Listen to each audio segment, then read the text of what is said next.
천국을 차지할 것이라, 그런 말씀입니다. 우리가 상식적으로 생각한다면 마음이든 물질이든 가난한 것보다는 부자가 더 복이 있는 사람이 아닌가 하는 것입니다. 그런데 예수님은 성경에서 마음이 가난한 사람이 복이 있다 이렇게 말씀을 하셨습니다. 그러면 그 말은 마음이 가난한 사람이 복이 있다는 이야기는 마음이 가난한 사람, 그 사람들은 마음이 가난하다는 사실만으로도 하나님께 감사를 해야 하지 않겠는가 하는 뜻입니다. 우리 하박국서 3장 17절과 18절 같이 읽어보겠습니다. 비록 무화과 나무가 무성하지 못하며 포도나무에 열매가 없으며 감람나무에 소출이 없으며 밭에 먹을 것이 없으며 우리의 양이 없으며 외양간에 소가 없을지라도 나는 여호와로 말미암아 즐거하며 나의 구원의 하나님으로 말미암아 기뻐하리로다. 무성하지 못하며 열매가 없으며 소출이 없으며 먹을 것이 없으며 양이 없으며 소가 없을지라도 내가 즐거워하고 기뻐한다는 말씀입니다. 그러나 일반적으로 생각한다면 무성하고 열매가 있고 소출이 있고 먹을 것이 있고 양이 있고 소가 있어야만 즐거워하고 기뻐하는 것이 아니겠는가 하는 것입니다. 성경은 우리에게 사람에게 무엇이 더 소중한 것인가 하는 것을 말씀해 주는데요. 물론 사람에게 경제적인 문제는 아주 중요하다고 볼 수 있습니다. 먹고 마시고 입는 문제는 사람에게 중요한 것입니다. 그래서 사람이 주로 무슨 일에 염려하고 마음을 쓰고 무슨 일로 많은 수고를 하는가라고 하면 결국 먹고 마시고 입는 일이다, 그런 이야기입니다. 근데 성경은 무슨 말씀을 하는가 하면 하나님 앞에서 무엇이 더 중요한가, 사람의 마음이 중요한지 외모가 중요한지, 하나님 앞에서 무엇이 더 중요한가, 사람의 겉에 있는 것인지 사람의 속에 있는 것인지, 이런 것들을 말씀하고 있습니다. 우리가 잘 아는 말씀 가운데 하나가 사무엘상 16장 7절입니다. 같이 읽겠습니다. 이 말씀도 여호와께서 사무엘에게 이르시되 그의 용모와 키를 보지 말라. 내가 이미 그를 버렸노라. 내가 보는 것은 사람과 같이 아니하니 사람은 외모를 보거니와 나 여호와는 중심을 보느니라 하시더라. 하나님이 보시는 것은 사람이 보는 것과 다르다. 사람은 외모를 보지만 하나님은 중심을 보신다. 중심을 보신다는 것은 결국 마음을 보신다, 그런 뜻입니다. 즉 하나님은 외모보다는 우리의 마음을 더 중하게 여기신다, 그런 뜻입니다. 마태복음 15장 18절에는요 입에서 나오는 것들은 마음에서 나오느니 이것이야말로 사람을 더럽게 하느니라. 무엇이 사람을 더럽게 하는가? 사람의 입에서 들어가는 것이 사람을 더럽게 하는 것이 아니라 사람의 마음에서 나오는 것이 사람을 더럽게 한다, 그런 뜻입니다. 따라서 무엇을 먹는가 무엇을 마시는가 하는 것도 중요한 것이지만 그보다 더 중요한 것은 우리의 마음이고, 우리의 마음이 깨끗한지 더러운지, 우리의 마음이 가난한지 부한지, 이것이 아주 중요한 문제다, 그런 말씀입니다. 근데 오늘 말씀해 보시면은 마음이 가난한 사람이 복이 있다라고 했는데 그 마음이 가난한 사람은 누구인가 하는 것입니다. 장로교의 창시자인 칼빈은 이런 말을 했습니다.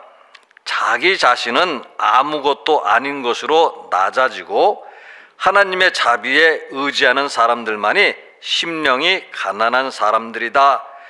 칼빈이 심령이 가난한 사람이라고 정의한 사람들은 누군가 하면 자기 자신은 아무것도 아닌 것으로 낮아지고 하나님의 자비에 의지하는 사람들만이, 이 말씀을 들으면 우리가 머리에 떠오르는 성경 말씀이 있습니다. 그것이 뭔가 하면 누가복음 18장에 나오는 말씀입니다. 누가복음 18장에는 성전에 두 사람이 기도하러 올라간 말씀을 전해주고 있습니다.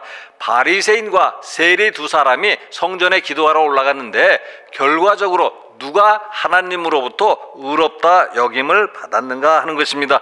그것은 바리새인이 아니라 세리다 이렇게 대답을 하고 있는데요. 그러면 바리새인은 어떻게 기도했는가 하면 누가복음 18장 11절 12절 같이 읽어보겠습니다. 바리새인은 서서 따로 기도하여 이르되 하나님이여 나는 다른 사람들 곧 토색, 불의, 간음을 하는 자들과 같이 아니하고 이 세리와도 같이 아니함을 감사하나이다. 나는 일에 2번씩 금식하고 또 소득의 11조를 드리니이다 하고, 바리새인의 마음은 가난하지 않았습니다. 바리새인은 너무나도 하나님 앞에서 자랑할 것이 많았습니다. 그래서 결국 바리새인은 하나님의 자비를 구하는 기도를 드리지 않았습니다. 반면에 세리는 어떻게 기도했는가 하면 누가복음 18장 13절 같이 읽겠습니다. 세리는 멀리 서서 감히 눈을 들어 하늘을 쳐다보지도 못하고 다만 가슴을 치며 이르되 하나님이여 불쌍히 여기소서 나는 죄인이로소이다 하였느니라. 세리가 바리새인처럼 그렇게 규칙적으로 금식을 하거나 11조를 드리지는 못했다라고 할지라도 세리의 마음은 가난했고, 그래서 세리는 금식하고 또 11조를 드린다 하더라도 그것도 하나님 앞에서 자랑할 거리가라고 생각하지 못했고, 그래서 세리가 한 것은 오직 가난한 마음을 가지고 하나님의 자비를 구하는 기도를 했다라는 것입니다. 따라서 심령이 가난한 사람이 복이 있다라는 것은 그 이유가 무엇인가 하면 결국 심령이 가난한 사람이 회개할 수 있는 것이고, 심령이 가난한 사람이 하나님의 자비를 구할 수 있기 때문이다, 그런 이야기입니다. 그리고 결국 하나님의 자비를 구하는 사람, 그 사람이 천국에도 들어갈 수 있다는 말씀입니다. 마태복음 4장 17절에는요 이때부터 예수께서 비로소 전파하여 이르시되 회개하라 천국이 가까이 왔느니라 하시더라. 천국이 누구의 것인가 하면 마음이 가난한 사람이 천국을 소유하는 것이고, 천국이 누구에게 가까이 왔는가 하면 회개하라 그렇게 말씀을 하셨죠. 회개하는 사람에게 천국이 가까이 왔다. 무슨 뜻인가 하면 결국 마음이 가난한 사람 누군가 하면 회개하는 사람이 마음이 가난한 사람이다, 그런 이야기입니다. 누가 회개할 수 있는가? 마음이 가난해야만 회개할 수 있다, 그런 뜻입니다. 그래서 3절 말씀 다시 보시면은요 심령이 가난한 자는 복이 있나니 천국이 그들의 것이며, 왜 제가 오늘 이 말씀을 설교 본문으로 또 추수감사절에 선택했는가 하는 것을 말씀드리려고 하는 것입니다. 우리가 다른 이유는 없다 할지라도 우리가 마음이 가난하게 되어서 회개하는 일이 하나님 앞에서 있었다고 한다면 그것으로 우리가 감사해야 하지 않을까 하는 것입니다. 제가 가능하면 설교에서는 제 이야기는 별로 하지 않지만 오늘은 제가 조금 하겠습니다. 그래서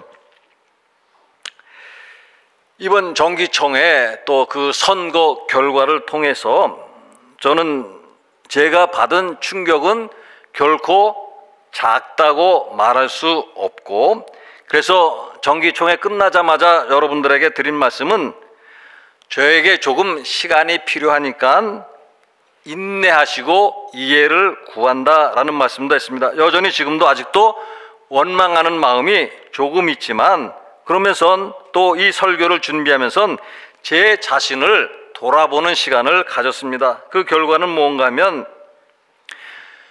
여러 가지 면에서 참으로 부족하다, 특별히 그 가운데도 사람들을 알아보는 능력에 있어서는 너무나도 부족하다라는 생각을 하게 되었습니다.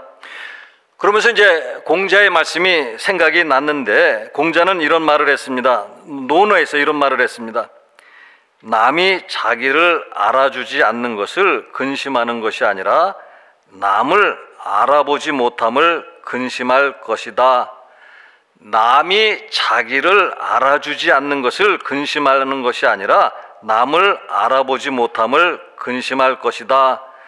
내가 남을 알아보지 못하는 그런 것이 저의 부족한 모습이 아니었나, 그런 이야기입니다. 감히 물론 그분들과 제가 비교해서 말씀드리는 것은 아니지만 공자의 글을 읽던 맹자의 글을 읽던 아니면 다산 정약용의 글을 읽던 그들의 글을 읽어보면 얼마나 그들은 사람들을 잘 알아보고 각각의 사람들에게 필요한 말과 교훈을 했는가 하는 것을 우리가 읽게 됩니다. 반면에 저는 다른 사람들을 알아보지 못하고 또 특별히 목사님들 알아보지 못했다라는 것입니다. 내 눈에 들보가 있어가지고 남을 알아보지 못한 것은 아닌가, 그런 생각도 하게 되었습니다. 또 이런 생각도 들었습니다. 그동안 내가 동굴 속에서만 머물러 있었던 것은 아닌가. 동굴 속에서 벽을 바라보면서 벽에 비추어진 그것이 참된 빛인 것처럼 그것만 바라보고 있었던 것은 아닌가. 실제로 동굴 바깥에 나가서 빛 자체를 보아야만 하는데 빛 자체를 보지는 못했던 것은 아닌가. 그래서 그림자만 보고 그것이 실체인 줄로 그렇게 잘못 알고 있었던 것은 아닌가, 그런 생각도 했습니다. 소크라테스 철학자는 이런 말을 했습니다. 검토되지 않은 삶은 살만한 가치가 없습니다. 검토되지 않은 삶은 살만한 가치가 없습니다. 제 나름대로는 이렇게 생각했습니다. 그동안 30년 목회하는 동안 한눈 팔지 아니하고 목회에 성실하게 임했다라고 생각했지만 막상 내 자신의 삶을 성찰하는 시간은 부족했던 것이 아닌가. 내 자신의 부족함을 생각하는 시간은 너무나 부족했던 것이 아닌가, 그런 생각들이었습니다. 세상에는 소유한 것이 많은 사람들이 있습니다. 사람들 앞에서 자랑할 만한 것이 많은 그런 사람들이 있습니다. 그러나 그런 사람들은 하나님 앞에서 회개하기 힘든 사람들입니다.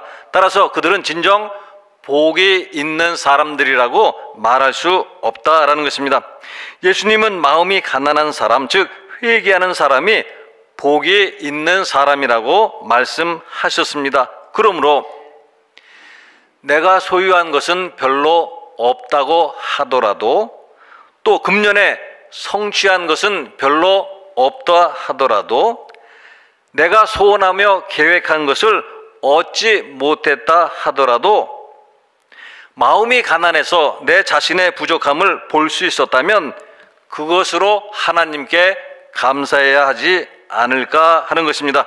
진정으로 하나님의 자비를 구하며 사는 사람이라면 그 사실만으로도 하나님께 감사하며 살아야 하지 않겠는가 하는 것입니다. 그래서 저와 여러분 모두가 함께 이런 성경 말씀으로 고백할 수 있기를 바라며 설교 마치겠습니다. 고린도후서 6장 10절 같이 읽겠습니다.